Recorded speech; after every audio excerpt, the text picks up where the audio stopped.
China-Taiwán, Taiwán-China y por supuesto otro actor central en esta historia que lleva décadas y es por supuesto los Estados Unidos, claro que sí. Tenemos las imágenes de lo que han sido los despliegues militares y de lo que están siendo los despliegues militares y los ejercicios militares de China. Semana de altísima tensión a partir de la visita de la presidenta de la Cámara de Representantes norteamericana, Nancy Pelosi, algo que China describe como una provocación y reaviva, es una suerte de chispa que reaviva una tensión latente en un territorio absolutamente estratégico. Estratégico en lo geopolítico, pero estratégico también en lo económico. Bueno, estamos viendo, por supuesto, aquí en el mapa los despliegues. Si nos podés, por supuesto, dar más detalles, Fabián, vos que sos el especialista, pero lo que han sido los despliegues y los ejercicios militares que desde Taiwán dicen se parecen mucho a lo que sería un eventual ataque, ¿no? Sí, si ustedes, a ver, esta es la cuarta crisis entre China y Vietnam y Estados Unidos, que es el protector de Taiwán. La primera fue de alta intensidad, hubo más de 3.000 muertes, en su mayoría chinos. La segunda crisis fue básicamente una gran batalla aérea en el año 58, que terminó con más de 30 aviones chinos derribados y 1 o 2 aviones americanos derribados. Y en esas dos crisis Estados Unidos amenazó con usar el armamento nuclear. Después hubo una política diplomática que fue cuando por primera vez un presidente de Taiwán elegido democráticamente en el 95 visita a los Estados Unidos, pero básicamente lo que hizo en el 95 China fue hacer maniobras militares de este lado.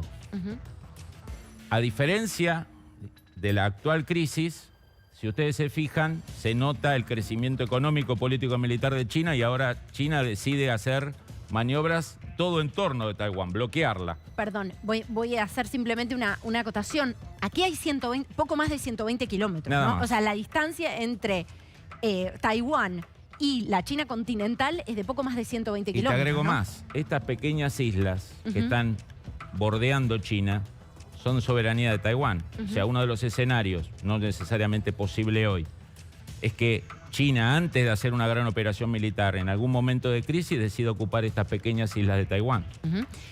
Bueno, todos esos escenarios son muy, pero muy complejos. Mencionaste una palabra absolutamente clave que la quiero conversar también con otro de nuestros especialistas, Juan Negri. Está aquí en el piso con nosotros. Juan, muchísimas gracias por venir.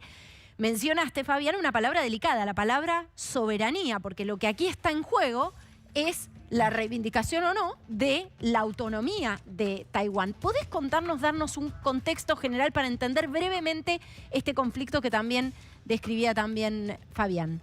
¿Qué tal? ¿Cómo están? Sí, bueno, como todos los conflictos internacionales, como el que mencionaban con Fabián recién en Medio Oriente, también otros en el Karabaj, por ejemplo, en general tenemos eventos puntuales que ocurren hoy en día y después obviamente la explicación histórica de largo plazo, de dónde viene todo eso.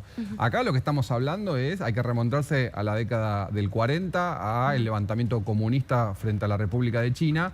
Chiang Kai-shek, el líder no comunista, digamos, nacionalista, se refugia en la isla de Taiwán. Los comunistas, obviamente, como ya sabemos, vencen en China e inauguran lo que es la República Popular China, Pekín, digamos. Se habla desde entonces, China habla de Taiwán en algún momento va a volver a ser parte de China y los taiwaneses, por supuesto, que quedaron en la isla, se rechazan esa situación. Hasta bastante avanzado el siglo XX, hasta la década del 70, la mayor parte de los países del mundo no reconocían a China, sino que reconocían a Taiwán. Desde entonces eso ha cambiado. China ha hecho un esfuerzo diplomático muy importante para aislar diplomáticamente a Taiwán. Estados Unidos, por ejemplo, tiene la One China Policy, ¿no? La política de una sola China, reconoce a Pekín, pero ayuda a Taiwán. Este es un componente bien confuso, ¿no? A la hora de entender, porque como en definitiva está en juego también el reconocimiento de qué es China o qué se reconoce como China, realmente es bien complejo explicar que la posición de los Estados Unidos es de defensa de Taiwán, pero con reconocimiento y representación democrática en Beijing, ¿no? Efectivamente, desde la década del 70, fin de la década del 70, recordemos que Nixon es el primer presidente estadounidense que va a China. Desde fines de la década del 70, Estados Unidos reconoce a Pekín, digamos, o Beijing como la China oficial. China recupera su lugar en el Consejo de Seguridad. Hasta entonces Taiwán estaba sentado en el Consejo de Seguridad. Pero, insisto, tiene una relación bastante estrecha con Taiwán en lo que significa ayuda militar. Y Nancy Pelosi, por ejemplo, la presidenta de la Cámara Baja, por ejemplo, siempre ha sido muy crítica de China, por ejemplo. Ha tenido una política, fue a China cuando fue lo de Tiananmen, cada tanto tiene declaraciones muy contrarias al régimen chino. Y bueno, en este sentido, esta visita tal vez nos sorprenda de lo que viene siendo la política oficial de Pelosi, a pesar de que la Casa Blanca aparentemente dijo, no es un buen momento para ir a Taiwán, ¿no? Es decir, no recomendamos esto, pero bueno, estamos viendo las consecuencias. Sí, después quiero poner mi atención porque lo contabas vos fuera de cámara y decías, si hacemos un relevamiento de cuántos chips vienen de Taiwán y cuál es el poderío de Taiwán en el desarrollo tecnológico. Esto es muy importante porque aquí estamos hablando de un tema histórico, geopolítico, pero también de un tema de poderío económico, ¿no? Este es un punto bien clave a la hora de entender las implicancias de este conflicto. Vamos a escuchar la palabra del canciller chino. 佩洛西的台湾之行实际上只是一出令人不齿的闹剧，因为他搬起石头砸了自己的脚，反而强化了国际社会一个中国的共识，反而激发了14亿中国人民要团结一致，加快建设我们社会主义的现代化强国，实现祖国统一的决心和意志。美国 以台制华只是空想，它丝毫阻遏不了台湾回归祖国的历史大势，更丝毫也阻挡不住中华民族伟大复兴的历史进程。 Bueno, vamos ya mismo al contacto con Martín Chich, es académico, está en Taipei. Muchísimas gracias por este contacto. Sabemos que es muy tarde allí, así que gracias doblemente por esta comunicación. Hola. Hola Martín, ¿nos escuchas? Lo escucho perfecto. Buenas tardes para todos. Bueno, estoy aquí en Taiwán, son las 1:30 de la mañana para que tengan en cuenta. No pasa nada, estamos despiertos, fin de semana, así que no hay problema. Bueno, ¿qué está pasando allí? ¿Cómo lo están viviendo? ¿Es esta una escalada más o esto realmente puede devenir en un conflicto con implicancias bélicas concretas? Bueno, recién el politólogo Calle lo ha explicado muy bien. Hubo unas escaladas anteriormente en 1952 y 1954 y después con un presidente que hay de Estados Unidos que en 1996. Fue una escalada que hubo realmente hostilidades de parte de China hacia Taiwán con cohetes y bueno, esos sí fueron complicados, pero esta vez no fue tan así, ¿no? Digamos, realmente la gente obviamente, sinceramente, en el ámbito diario, Pelosi lo conocía el día que llegó, vamos a ser realistas.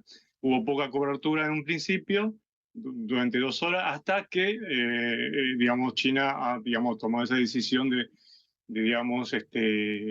decir que esto es digamos, una autoridad o podemos decir, una forma de persuadir, ¿no? Entonces ahí un poco la gente se ha tomado un poco más en serio el tema y empezó a ver el tema, pero básicamente la vida diaria sí continúa igual aquí en Taiwán.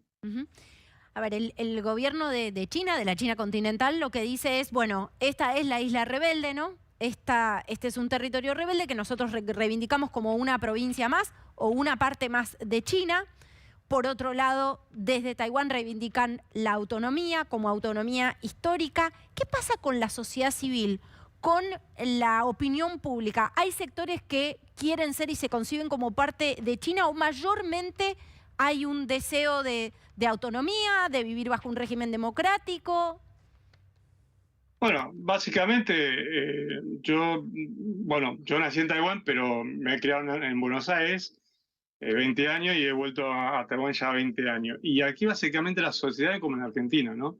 Hay una grieta entre los que se quieren de tener la autonomía como crear la República de Taiwán o Taiwán Y está la otra parte que quiere la unificación con China. Hay una grieta en ese sentido, ¿no? Digamos, básicamente en la sociedad. En todas las sociedades hay muchos jóvenes, como decimos, ¿no? En la escuela te enseñan unas cosas, digamos, el comunismo es lo mejor, lo que sea, justo viene el caso. Y luego, obviamente, cuando llega a la sociedad, obviamente el socialismo, todo eso ya quedó en la universidad. Obviamente, cuando uno enfrenta el trabajo diario, ya empieza el tema del capitalismo, ¿no? Porque es donde se tiene que subsistir y, obviamente, el día a día, el trabajo, la familia. Entonces, es un poco lo mismo. Entonces, en la universidad todo el mundo crea el ideal perfecto, obviamente, pero una vez cuando entra en la sociedad a trabajar en lo que es el ámbito del trabajo diario, obviamente pesa mucho lo económico.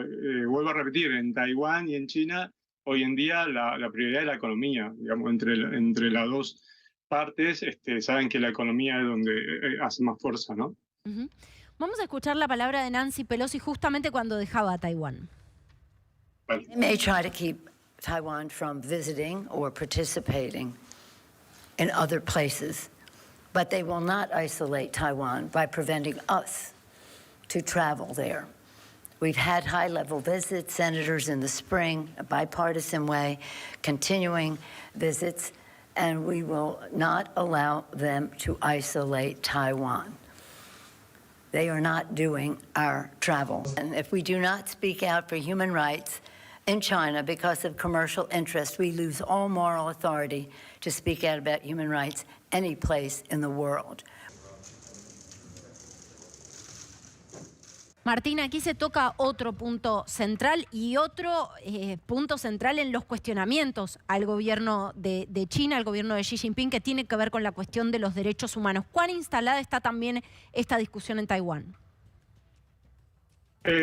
Básicamente hay que saber que aquí en Taiwán estamos todavía en un proceso complicado en tema, bueno, derechos humanos, porque todavía está la pena de muerte aquí en Taiwán. Así que por el tema del narcotráfico, por delitos complejos y los crímenes, digamos, eso está el tema de la pena, digamos, pena de muerte. Entonces, básicamente fuimos también cuestionados por Europa y fuimos cuestionados por muchos países. Entonces yo creo que en este sentido hay que saber que, bueno, nosotros en Asia, en tema de los derechos humanos, no estamos tan avanzados como en el mundo occidental. Estamos un poco entrando en este tema. Lo que pasa que, bueno, hay que entender que China, Asia en general, todavía están en un proceso digamos, de integrarse al mundo desarrollado, y eso implica mucho tiempo. No es fácil decir derechos humanos como decir, bueno, queremos derechos humanos y se implementa un día. Esos son años y años, costumbres y muchas tradiciones, hay que entender, ¿no? Eso. Entonces, básicamente, en este sentido, tanto en China como en Taiwán, también tiene su problema sobre los derechos humanos. No es tan fácil y tampoco explicarlo en un minuto. Esto es un largo proceso. Martín Chich, analista taiwanés, te queremos agradecer muchísimo por este contacto con nosotros. Muchas gracias, Carolina, y bueno, muchos saludos a todos, y bueno, cualquier cosa estoy aquí para servirles. Muchas gracias. Para vos. Muchas gracias. Fabián, quisiera cerrar con vos. Fíjate cuántas aristas se abren también en la conversación. ¿De qué depende que esto escale realmente a un conflicto bélico de proporciones, no?